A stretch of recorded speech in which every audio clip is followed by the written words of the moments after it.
Kenapa? Kenapa ikan tidur di air?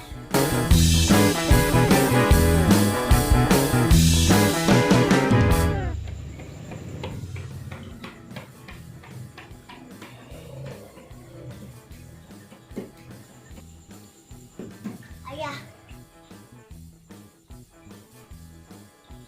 Kenapa?